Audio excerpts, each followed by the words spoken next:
কিভাবে একটি পিকচারের মধ্য থেকে আপনারা কিছু সেকেন্ডের মধ্যে ওয়াটারমার্ক রিমুভ করবেন তা আমি আজকে এই ভিডিওতে দেখাবো। ওয়াটারমার্ক রিমুভ করার পর কিন্তু একটি পিকচারকে আরো প্রিমিয়াম লাগে। তো এই প্রিমিয়াম পিকচারটি পাওয়ার জন্য কি করতে হবে আপনাদের, চলুন আমি আপনাদের দেখিয়ে দিই। তো আপনারা চলে যাবেন গুগল ক্রোমে আসার পর আপনারা সার্চ বারে লিখবেন watermarkrimove.io লিখে এন্টার প্রেস করবেন। এন্টার প্রেস করার পর প্রথমে দেখতে পারবেন একটি ওয়েবসাইট চলে আসছে, watermark remover, remove watermark online from. তো আপনারা এই প্রথম যে লিঙ্কটা আসবে, প্রথম লিঙ্কের এখানে ক্লিক করবেন।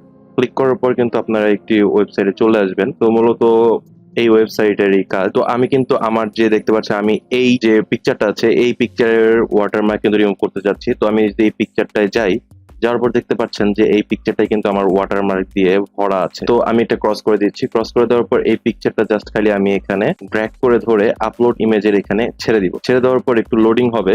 লোডিং হওয়ার পর কিন্তু দেখতে পারবেন যে আপনাদের যে এটা হলো আমার অরিজিনাল ইমেজ, আর আমার ওয়াটারমার্ক রিমুভ করার পর আমার কিন্তু এইভাবে ইমেজটা তারা দিচ্ছে। তো দেখতে পাচ্ছেন কিছু সেকেন্ডের মধ্যে কিন্তু আপনারা কিন্তু আপনাদের পিকচার থেকে ওয়াটারমার্ক কিন্তু রিমুভ করে ফেলেছেন। তো আপনাদের এই ওয়াটারমার্ক রিমুভ করা পিকচারটি পাওয়ার জন্য আপনাদের জাস্ট ডাউনলোড ইমেজ নামের এখানে ক্লিক করবেন।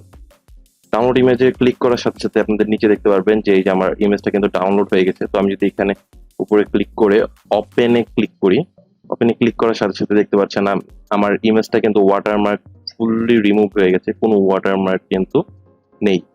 ইমেজটা কিন্তু ফুললি প্রিমিয়াম দেখাচ্ছে, আমার কোনো ওয়াটারমার্ক নেই। তো এইভাবেই কিন্তু আপনারা কিছু সেকেন্ডের মধ্যে আপনাদের পিকচার থেকে, যে কোনো পিকচার থেকে ওয়াটারমার্ক রিমুভ করতে পারেন কোনো অসুবিধা ছাড়া। তো এই ছিল মূলত আজকের আমার শর্ট একটি ট্রিক্স এর ভিডিও। আমার ভিডিওটা যদি পছন্দ হয়ে থাকে অবশ্যই একটি ভিডিওতে লাইক করে দিবেন এবং সাবস্ক্রাইব করে পাশে থাকা বেল আইকনটিতে প্রেস করে দিতে ভুলবেন না। সো নেক্সট ভিডিওতে কিন্তু আপনাদের সাথে আবার দেখা হবে। টিল দেন, আল্লাহ হাফেজ।